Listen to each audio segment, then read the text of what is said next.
Hey everybody, welcome to the video. Let's go over the 12-game MLB DFS slate for today on Draftkings. And I do apologize this video is coming out later than usual, but I was given no choice as Draftkings did not post a slate until around 11:30 a.m. Eastern, and I had to upload the spreadsheet and get everything ready. So I'm sorry about that, but I'm getting this out as quick as I possibly can. But I am looking forward to it. Very, very good slate tonight. A lot of good options at pitching and a ton of good offensive options as well. So I am looking forward to it.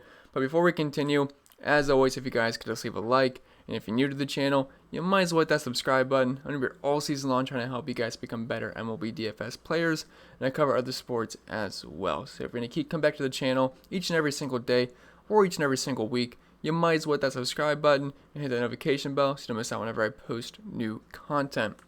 And if you don't follow me on social media, I'm at Pennell16 over on Twitter, CPen16 on IG, and if you want some more content over on Patreon, always much appreciated. We got 300 plus people, and you can just get access to all the extra content that I put out each and every single day or each and every single week, depending on the sport, in my Discord chat as well. So links in the description below if you're interested.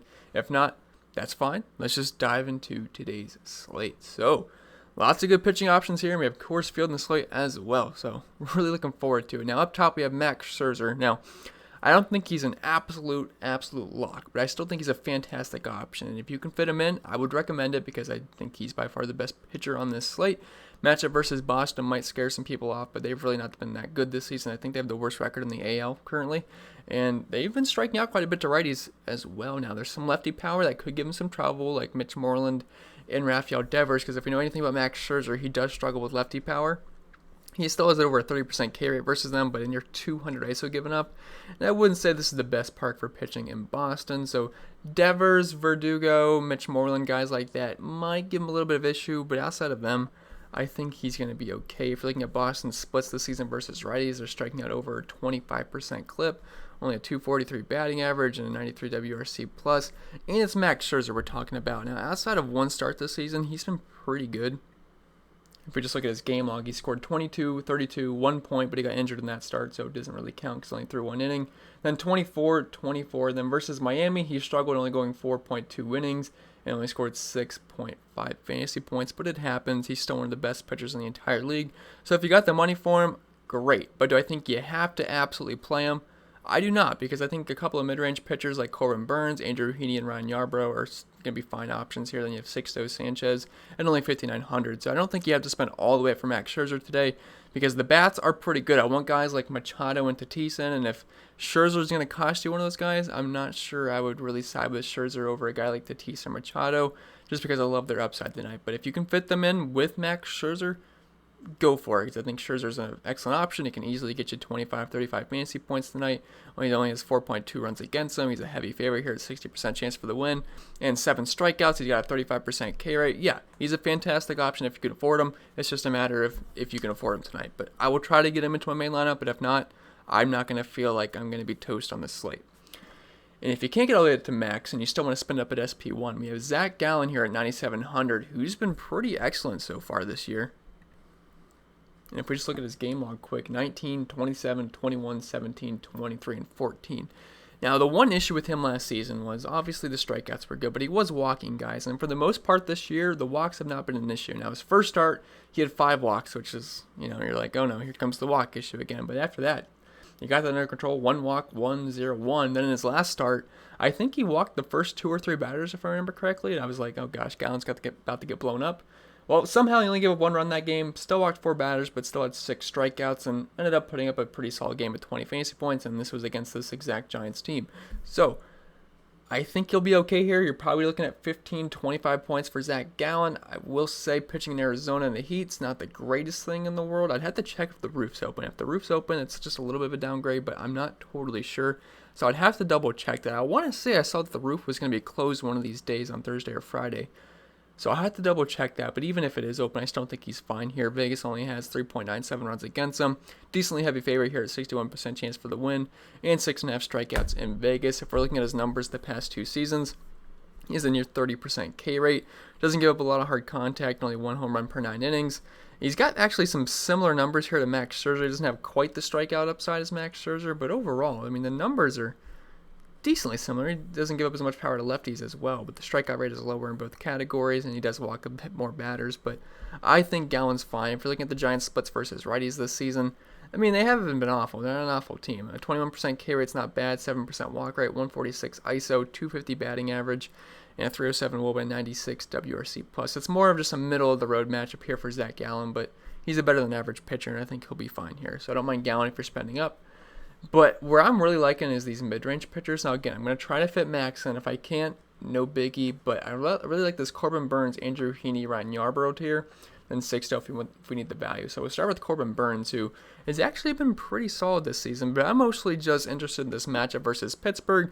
They have been an absolute horrendous team versus right-handed pitching this year. Now, I'm not saying he's good as Lucas Giolito in the slightest, but they did just get no hit by a right-handed pitcher just a little bit ago. And I believe they had the lowest implied team total in the slate currently at 3.68 runs against them, they only have a team total of 3.68 against Corbin Burns.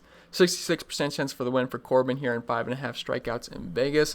If you're looking at his numbers the past 2 seasons, the ERA is around 7, which is horrendous, but the xFIP is at 3.65, which is very good. It's better than Zack Gallen. 31% K rate. Walks can be a little bit of an issue with him with the double-digit walk rate, but for the most part, I like the upside here. I like the matchup versus Pittsburgh. Now, he will give up some power to both sides of the plate, but the fortunate thing with Pittsburgh is they don't really have much power whatsoever. And if you're looking at their splits versus righties, a 25% K rate, 6% walk rate, 116 team ISO, a 210 batting average, a 60 WRC plus, and a 257 WOBA. So the matchup here for Corbin Burns can't get much better. And if we're looking at his game log this season, he's been fine. He scored 13, 11, 23, 11, 16, 15, 15 most recently against Pittsburgh, where he struck out 7 and gave up 3 runs. So he's not exactly setting the world on fire, but he's getting the job done. And 8,100, I don't mind that, especially with a lot of expensive bats on the slate. If he can get you 15 plus points, you're probably pretty happy. Unless Max Scherzer comes out and gets 30, you're probably going to be a little upset that you don't have him, but I still think Burns is fine at SP2 or even potentially as an SP1 on the slate, depending what you do with your bats. Then Andrew Heaney at 7,800. I think he's going to end up being the chalk of the slate. I'd have to imagine a very low team total against him at only 3.77. A pretty heavy favorite here, a 65% chance for the win, 5.5 strikeouts, and it's pretty much just the matchup here versus Seattle. Now, Seattle, I feel like they've been a little bit better than advertised, but if you're looking at their splits versus lefties this season, they've been horrendous. Like one of the worst teams in the league, 27.6% K rate, a 140 ISO, 188 batting average, which is awful, a 266 WOBA, and a 70 WRC plus. And he's got plenty of strikeout upside, and the Seattle Mariners are striking out a lot versus lefties. Now, he will give up power and some fly balls, but like I just said, there's not much power versus lefties for that the Mariners have versus lefties so far this season. So Andrew Heaney's a fine option. He's got a 28% K rate, 4.2 xFIP.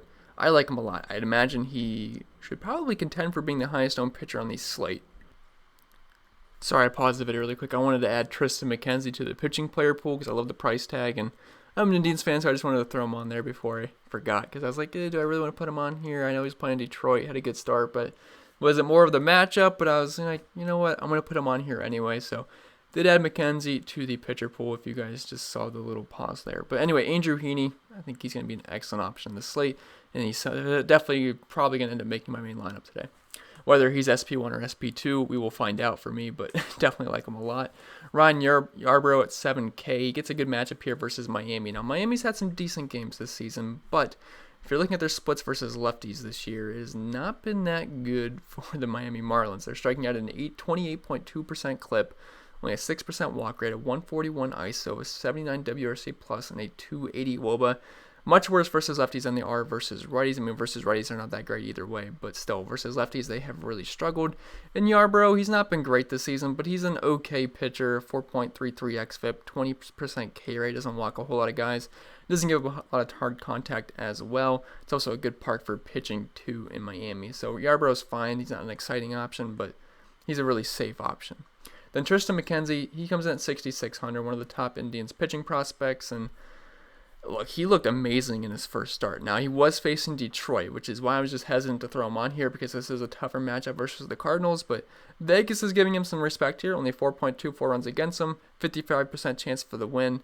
And look, I love what I saw. He struck out 50% of the batters he faced versus Detroit. Now, you got to keep in mind that Detroit's literally the worst team in the league versus right-handed pitching, and they strike out 30% of the time versus them. So I wasn't surprised he had a good start, but he had a dominant start. Like, he was very, very good. 50% K rate in his first start, and I think he's okay here. If we're looking at the Cardinals splits versus righties, it's not like an amazing matchup, but they're striking out 24% of the time, only a 136 ISO, a 233 batting average, and a 96 WRC+. I think he's okay. He's obviously going to be a talented pitcher. The Indians seem to have their pitching farm system, whatever you want to call it, down. I mean, they just keep producing great young pitchers. Clevenger, even though he's a little bit older, but Shane Bieber, and just, man, their pitching system tends to be very, very good. And Tristan Mckenzie looks like he could be another descendant of that group. So I like him here. I like the price tag, and I think him and Sixto Sanchez are fine punt options on this slate. If I had to pick one, I might just side with Sixto here just because he's a little bit cheaper, and I love the stuff that he had in his first start. He wasn't like amazing in his first start, but his stuff looked good. He had a 100-mile-per-hour fastball. I think his average velocity was like 98, 99 miles per hour, and he hit triple digits quite a few times, and he's electric. He's got some really good stuff. Now, the matchup tonight versus the Rays is not as good as it was yesterday versus the Mets. Now, I was a little bit hesitant on the matchup versus the Mets, but the price tag is what drew me in. I think he was only 5,100 last night, so now he's 5,900. Now, we'll say the Rays got some decent lefties, which obviously could give them some could give him some issues, but I think he'll be okay. I mean, look, triple-digit fastball, which I know velocity is not everything, but it can certainly overpower a lineup. And if you're looking at the Rays splits versus righties, it's not too promising, but they have a 24.4% K rate. They do walk a lot. They got some decent power. And look, these numbers aren't going to excite you about Sixto Sanchez. So I understand if you want to go with Tristan Mckenzie here, but look, he's got electric stuff and he's just dirt cheap, and we got Coors Field in the slate. So even if Sixto gives you like 5 to 10 points, it's not going to be great, but he's going to allow you to fit in guys like Blackmon, Tatis, Machado, and if they go off, it's going to make up for a low score at your pitching. So I don't mind Sixto here, but there's a lot of good punt options at pitcher today, a lot of good mid-range options, and a lot of two good spend-up options in Max Scherzer and Zach Gallen. So I think this is a pretty good pitching slate, and then we'll move on to the bats, which I think is even better than the pitching because it is absolutely loaded today. We'll start with Kurt Suzuki at 4,000. He gets a good matchup here versus Martin Perez. He comes in, they have a 5.28 implied team total. And I will say there's a lot of teams with high team totals today. Like the Nationals are above 5, the Dodgers are above 5, the Cubs are almost at 5, the White Sox are over 5, the Phillies are over 5, the Rockies are at 6, San Diego's at 6. Tons and tons of good options today, but catcher's kind of just a fill-in, whatever fits in at the end. I don't really want to go out of my way to fit in a specific catcher, but Suzuki's got good splits versus lefties, a 343 batting average, only a 12% K rate. Perez is not the best pitcher in the world looking at his splits versus righties, 184 ISO, 350 WOBA, and strikeout rate's not that high, only 18%, and your double-digit walk rate as well. So Suzuki's fine. The price is a little up there for being a catcher, but I like the splits versus lefties. Victor Caratini, 3,500. So Tyler Mahle's not a bad pitcher, but versus lefties, his splits get a lot worse compared to the righties. So versus righties, pretty good. 25% K rate, less than a 300 WOBA, 144 ISO, and a very low walk rate. But to the lefties, a 248 ISO given up, 20% K rate, a 28% fly ball rate. The ground ball rate comes down. He's a pretty big ground ball pitcher to righties, but like the lefties here versus Mahle, and there's plenty of good lefties in this lineup like Caratini, Rizzo, Ian Happ, Kyle Schwaber that we will talk about. So definitely like these Cubs lefties here. It's also a great park for hitting in Cincinnati. It's definitely good for lefty power. So I like the Cubs quite a bit, and I'm surprised their team total is not higher than it is, to be honest. Then we have Austin Barnes here at 3,300. Again, these are just your two punt options they catch. There's some other cheap catchers as well, but really just fit in whoever fits at the end. I really wouldn't go out of my way to fit in a specific catcher, but you get a cheap righty versus Mike Minor, who will give up a little bit to the righties. Now, he's not a bad pitcher, and if you're looking at his splits versus lefties, a 24% K rate, to the righties, a 22% K rate, but a 153 ISO given up. And really, it's not the most exciting matchup in the world, but the Dodgers do have a team total over 5, and I don't hate Austin Barnes versus lefties. And then if you need an absolute value option, we have Cam Gallagher here at 2,100. He is dirt cheap and going up against Reynaldo Lopez, who just really isn't the best pitcher in the world, to be honest. I prefer lefties versus him, but he will give up power to both sides of the plate and actually give more power to righties last season. But overall, his numbers are tougher on righties compared to lefties, but he's 2,100, and you're just kind of hoping he gets on base at some point, and you'll probably be pretty happy. You'll even take a 0, to be honest. You don't really need much out of your catcher most slates. Then we'll drop down to first base. We have Anthony Rizzo, 5,400. He has not been great this season, but For reasons I mentioned with Victor Caratini, you want the lefties here versus Tyler Mahle, and Anthony Rizzo, for the most part, usually does crush righties. Over a 400 WOBA, 240 ISO, 150 WRC plus, and over a 300 batting average. So I think he's a fine option if you're stacking the Cubs. If you're stacking the White Sox, Jose Abreu has been one of the hottest batters on the entire planet recently.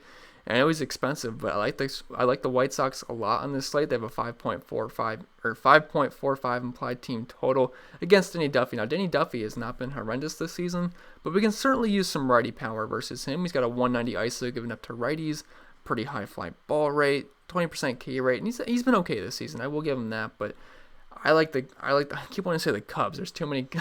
He's right beside Anthony Rizzo, so it's throwing me off a little bit, but I love Abreu here. He crushes left-handed pitching. Looking at his splits, he had a 360 batting average versus them last season, a 168 WRC plus, a 420 WOBA, and he's been on absolute fire. So I like Abreu here, and I like all the White Sox for the most part, and Vegas does as well.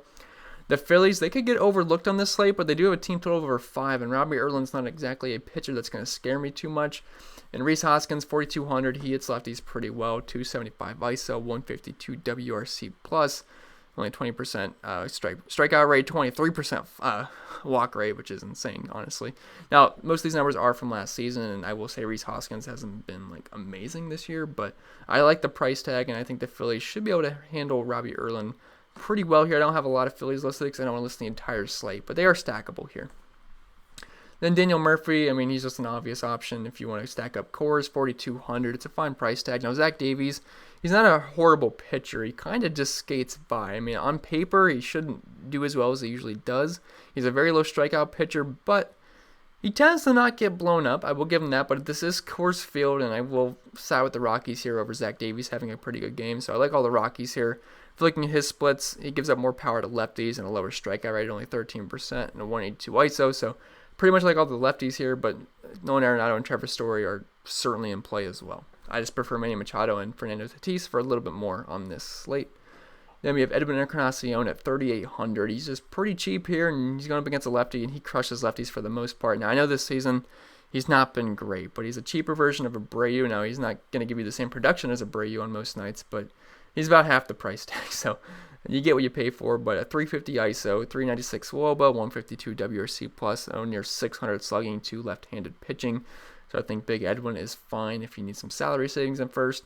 And if you want a punt option, Ryan O'Hearn at 2,400. Preferred lefties here versus Reynaldo Lopez, and he's just the guy that just struggles versus them. 203 ISO giving up, 18% K rate, double-digit walk rate, and just overall, I think O'Hearn's fine. If you're looking at his splits versus righties, and you're 200 ISO, the rest of the numbers are going to be pretty ugly, but you're pretty much just hunting for a cheap home run here with Ryan O'Hearn.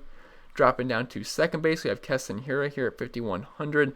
Now, I like the Brewers stack on this side. I think I forgot to mention them when I was going over the teams with over 5 implied team total, but you can add Milwaukee onto that as well. There's just so many good teams on this slate, and the Angels are above 5 too. So if you want to fade cores and go with another team, I think there's plenty of upside here. You don't have to just plug in cores and you can spend up at your pitching.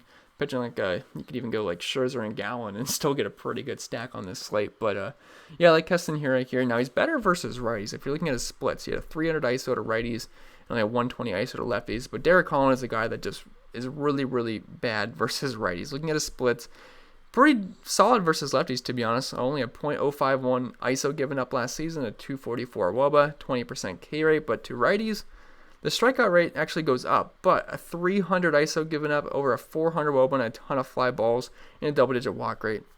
So I love all the righties here on the Brewers. Don't have many listed, but they are certainly all playable. You can also play Yelich too. I wouldn't shy away from that either. And then Ryan Mcmahon, 4,200 again. He's just in Coors Field. You get the lefty on righty matchup here versus Zack Davies. If you're looking at McMahon splits, they're not exciting, but again, it's just a cheaper option in Coors Field. Jason Kidnis, 3,100. This is a cheap lefty here versus Tyler Mahle. I know he hits near the bottom in the order and he's not that great of a hitter, but he's got some decent pop versus righties, and this is also a pretty good hitter's park. He's got over a 200 ISO versus right-handed pitching, so I don't hate Kipnis if you're just stacking up the Cubs or if you just need a cheap option at second base. Same goes for Danny Mendick here at 2,300. He's just a cheap righty versus Danny Duffy. Like if you're looking at his splits last season, there's really nothing here, but he's versus lefties, but he's been a fine option this season, and I don't know why he's this cheap, to be honest, because I don't think he should be this cheap, but he hits near the bottom of the order. But I love the White Sox, and if you want to spend up at pitching, you're going to have to get a couple of value options, and Danny Mendick's near the minimum price tag, and he's on a pretty good offense for today's slate. Then dropping down to third base, we get one of my favorite plays on the entire slate. He's going to be in the thumbnail picture of this video as well. But Manny Machado going up against a lefty in Coors Field. I mean, it just screams pretty much best play on the slate. Him and Tatis, he crushes left-handed pitching, one of the best lefty mashers in the entire league. 370 ISO to lefties last season, a 685 slugging, 177 WRC plus. No, I will say Kyle Freeland's not been awful this year. And he did actually okay versus the Padres in Coors Field earlier this season, but I think just on average, the Padres should be able to attack Kyle Freeland most nights. If you're looking at his splits, he's much worse versus righties, gives up a near 300 ISO and only a 15% K rate. So I would say the math says Manny Machado is an excellent play today, and there's a good chance he can go deep for sure. So love Manny Machado. Nolan Arenado. Look, I'm going to be playing Manny Machado over Arenado in cash games, but if you want to get different in GPPs, I don't hate going with Arenado here. He's fine versus lefties and versus righties, and they both have this same implied team total at 6. So I think both are fine, but I'm going to side with Manny Machado for sure. Then Tai France, 3,900. Again, just another righty here versus Kyle Freeland. He also comes in at a pretty good price tag as well. So if you want to plug him in at first base, I actually think that's probably the better way to go, because then you don't want to sacrifice Manny Machado for Tai France. So you could plug in France at first and then play Machado at third. I actually think that probably is going to end up working out better. So pretend I put him at first base, but I had already like 12 first basemen listed, so I don't make that too many. But France is fine here versus a lefty. Looking at his splits, he had a 273 ISO to lefties last season, only a 263 on base percentage, but I like the power upside, I like the price tag, and we're in Coors Field, so France is a fine option. Then dropping down to shortstop, we have Fernando Tatis at 6,200, one of the best players in baseball, and again, one of the best lefty matchers in baseball last season. He had a 223 WRC plus versus them, 419 batting average, 37.5% fly ball rate, over a 300 ISO, 510 WOBA, which is insane, 542 on base percentage.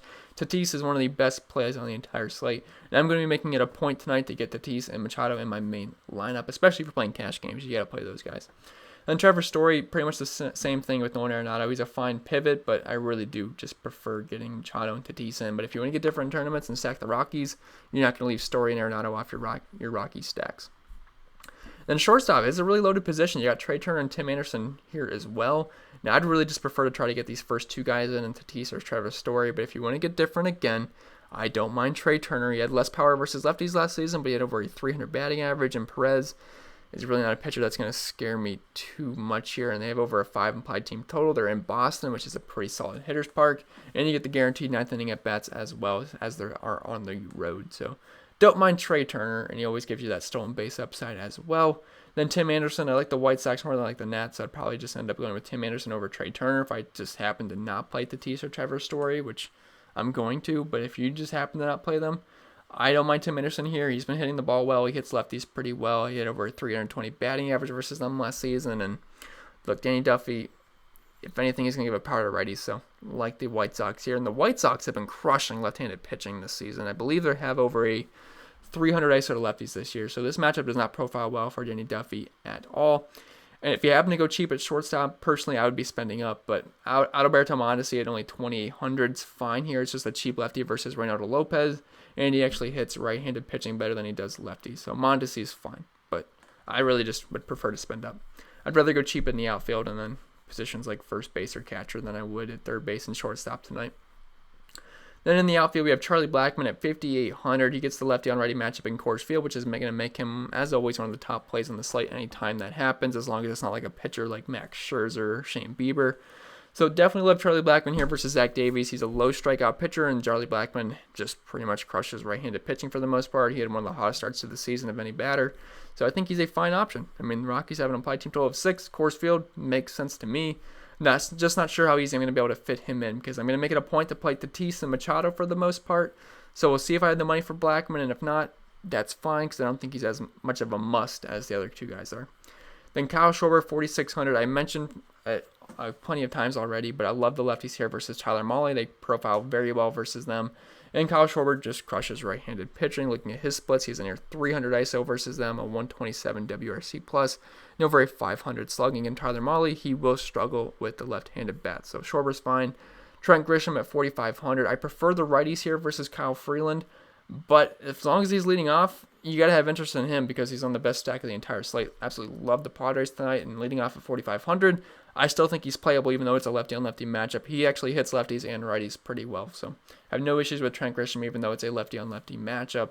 Ian Happ, 4,400. He's pretty much a similar play to Kyle Schwaber, but I just feel like he's less likely to hit a home run. Now, if you're looking at his splits last season, he actually had a higher ISO versus lefties and a higher ISO versus righties compared to Kyle Schwaber, but I don't know. I just feel like Kyle Schwarber's more likely to go yard than Ian Happ is, but he's a fine option here. 318 average, or 318 average, not average, 318 ISO versus right-handed pitching last season, 591 slugging, 273 batting average, and again, the lefties do tend to give Tyler Mahle some struggles.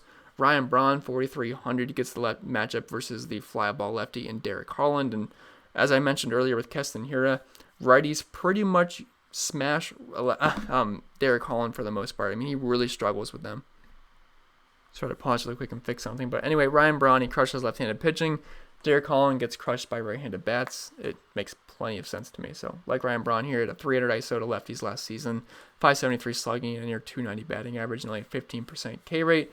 Will Myers, he's going to be one of the best plays in the entire slate projection-wise. Only 4,100, and he gets that matchup versus a lefty in Coors Field.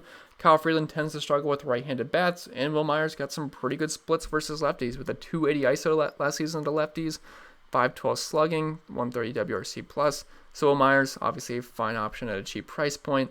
Avisail Garcia, 3,900. Similar reasons to Ryan Braun. Now, he's not as good versus lefties as Ryan Braun is, but again, all the righties here in the Brewers are certainly in play versus Derek Holland.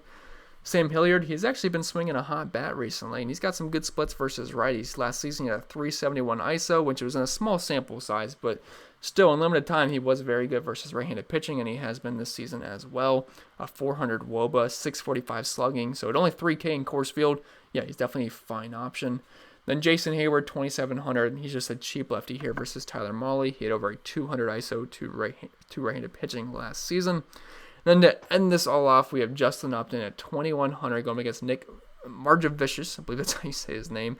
Now, if you're looking at Upton's splits, he's actually was worse versus lefties last year with a 152 ISO and only a 136 batting average and a 40% K rate versus them last year. Versus righties, those numbers were quite a bit better. But at only 2,100, I feel like he's not this bad. I mean, he should not be near the absolute minimum at 2,100. So if you need a punt option, I don't hate Upton here. I think the Angels are a pretty good stack on this slate. Over a team total of over 5. So at only 2,100, he's fine. I mean, he's not an exciting play, but he doesn't need to be exciting at that price tag. But that's pretty much going to be it for the video, guys. I know there's a lot of players here. I do apologize, but this is a loaded slate, so I want to try to talk about as many bats that I possibly could. But I do appreciate you watching, and if you haven't already, make sure you leave a like. And if you're new to the channel, subscribe to the channel. It really helps me out. I really do appreciate that. And I hope you guys enjoy your Friday. And if you want to check out the NASCAR content for Daytona, which is one of the best races you'll be able to watch this season, I would recommend checking it out because it's very fun for DFS purposes and it's really fun to watch as well. But it's going to be it. Enjoy your Friday, and I'll see you guys in the next one.